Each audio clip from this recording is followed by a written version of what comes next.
Welcome back to Kings Engineering. Previous video के अंदर हम लोगों ने देखा था प्रोग्रामिंग लैंग्वेज के बारे में। इस वीडियो के अंदर हम लोग जावा के कुछ फीचर्स देखने वाले हैं। जो जावा आज इतनी फेमस है वो किस वजह से है वो चीज़ हम देखने वाले हैं। तो यहाँ पे हम देख सकते हैं कि हमारे पास अलग अलग ऑपरेटिंग सिस्टम्स रहते हैं, जैसे विंडोज़, मैक ओएस और लिनक्स। अभी आपको इन ऑपरेटिंग सिस्टम के बारे में नहीं पता तो मैं थोड़ा सा आपको डीपली समझाता हूँ।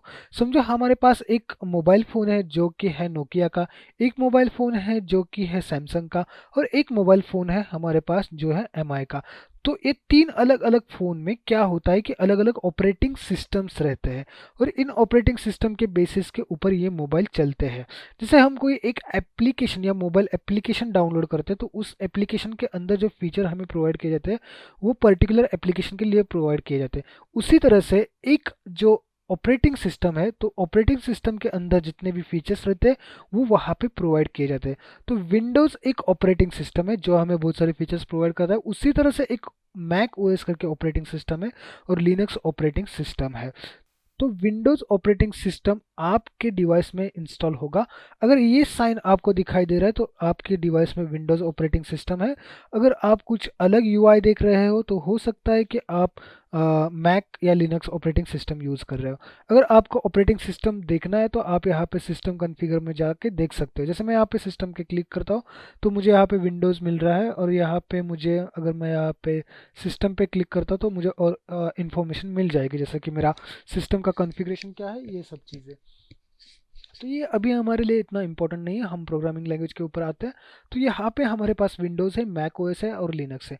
तो क्या होता है कि जब आप प्रोग्राम लिखना स्टार्ट करते हो, आप प्रोग्राम एग्जीक्यूट करना चाहते हो, तो हो सकता है कि आपने जो विंडोज़ में लिखा हुआ प्रोग्राम है वो मैक ओएस में ना चले, और मैक ओएस में लिखा हुआ प्रोग्राम विंडोज़ में ना चले, या वो तीनों में भी ना चले। इस तरह से कुछ कंडीशन हो सकती है। तो इसको अवॉइड करने के लिए जावा ने डेवलपमेंट किया है, उसको हम जेवीएम बोलते हैं। तो जेवीएम क्या होता है, जावा वर्चुअल मशीन। वो क्या करती है, वो एक फीचर प्रोवाइड कर देती है कि आप अगर विंडोज़ में भी कोड लिखते हो तो वो मैक में भी चलेगा, और मैक में लिखते हो तो वो लिनक्स और विंडोज़ दोनों में भी चल सकता है। मतलब ये पूरी तरह से इंडिपेंडेंट है, और इसी फीचर को बोलते हैं प्लेटफॉर्म इंडिपेंडेंट। और जावा एक पूरी तरह से प्लेटफॉर्म इंडिपेंडेंट लैंग्वेज है, और इसीलिए जावा फेमस भी है। तो जेवीएम के बारे में हम थोड़ा सा जानते हैं। जेवीएम क्या होता है कि जावा वर्चुअल मशीन जो आपके सिस्टम के अंदर इंस्टॉल किया जाता है। जैसे कि समझो आपके पास विंडोज़ है तो विंडोज़ के अंदर एक जेवीएम मशीन इंस्टॉल होगा। जेवीएम मशीन इंस्टॉल होने के बाद आप वहाँ पे जावा का कोड रन कर सकते हो। उसी तरह से समझो कि आपके पास मैक ओएस आ जाता है, और मैक ओएस आने के बाद आपको अगर वहाँ पे कोड करना है तो आपको मैक ओएस के अंदर जेवीएम इंस्टॉल करना होगा, और जेवीएम के यूज से आप जावा प्रोग्राम एग्जीक्यूट कर सकते हो। अभी आपके पास जेवीएम आ गया, आप प्रोग्राम एग्जीक्यूट कर सकते हो। इसका मीनिंग क्या होता है कि आपने कोई कोड लिख दिया और उस कोड का आपको आउटपुट मिल रहा है। वो चीज़ हो गई, आपको हर एक सिस्टम में आप कर सकते हो। लेकिन जावा यहाँ पे और एक चीज़ प्रोवाइड करता है जो कि है जेडीके, जावा डेवलपमेंट किट। ये क्या करता है कि ये आपको एक प्लेटफॉर्म तो आपको मिल गया जहाँ पे आप जावा का कोड एग्जीक्यूट कर सकते हैं, लेकिन ये क्या करता है, इसके आगे जावा के एपीआईज क्रिएट होते हैं। एपीआईज यानी कि जावा के कुछ प्री डिफाइंड कोड आपको मिलते हैं, और इसका यूज़ करके आप फटाफट लैंग्वेज को ग्रो कर सकते हो। तो ये दो चीज़ें आपको इस वीडियो में याद रखनी है कि जेवीएम एंड जेडीके क्या होता है। जावा डेवलपमेंट किट एक अलग चीज़ है, जावा वर्चुअल मशीन एक अलग किट है।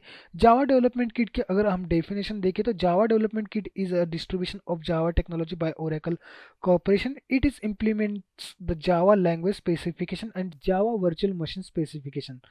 ये जावा लैंग्वेज की स्पेसिफिकेशन प्रोवाइड करता है।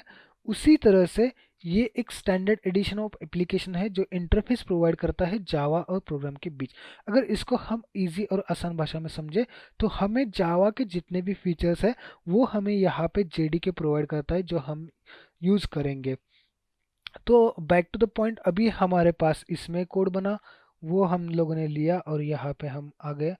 फिर हम अगर समझो कि इससे कोड बनाते हैं तो ये भी यहाँ पे आ जाएगा, और समझो कि ये इससे कोड बनता है तो लिनक्स से यहाँ पे कोड आ जाएगा। और ये तीनों कोड यहाँ पे आने के लिए हमें नीडेड जो ज़रूरी चीज़ है वो चीज़ यहाँ पे ये है कि हम यहाँ पे चाहते हैं, ये तीनों चीज़ें अगर पॉसिबल है तो वो तीनों चीज़ें पॉसिबल है ड्यू टू द हमारे JVM की मदद से। JVM की मदद से हम इसको यूज़ में ले सकते हैं। तो JVM तो हमारे पास है जो हमें प्रोवाइड करेगा प्लेटफॉर्म जहाँ पे हम कोड को कंपाइल कर सकते हैं, जहाँ पे हम कोड को रन कर सकते हैं। और अब JVM में हम लोगों ने कोड लिखने के लिए मदद करेगा हमारा JDK। तो JDK जो है वो हमें कोड लिखने में मदद करेगा यहाँ पे, और JDK के बाद हमारा आउटपुट आ जाएगा। तो ये हो गया आपको इंटरव्यू लेवल के लिए एक क्वेश्चन का आंसर हो गया, और ये हो गया आपका बेसिक। अब हम देखने वाले कि हम JVM एंड JDK को कैसे इंस्टॉल करते हैं जावा के अंदर। अब हम अगले वीडियो में देखेंगे JVM एंड JDK को हमारे सिस्टम के अंदर कैसे इंस्टॉल करना है, और उसी के साथ हम इंस्टॉलेशन स्टार्ट करेंगे और प्रोग्रामिंग स्टार्ट करेंगे। आई होप आपको ये कॉन्सेप्ट क्लियर हुआ है जावा के बारे में। तो आप बिल्कुल भी निश्चिंत रहिए। आपके पास अगर डिफरेंट ऑपरेटिंग सिस्टम है तो आपको उसके लिए JVM इंस्टॉल करना पड़ेगा, और JVM install and JDK installation हम अगले वीडियो में देखेंगे। तो चलिए मिलते हैं अगले वीडियो में।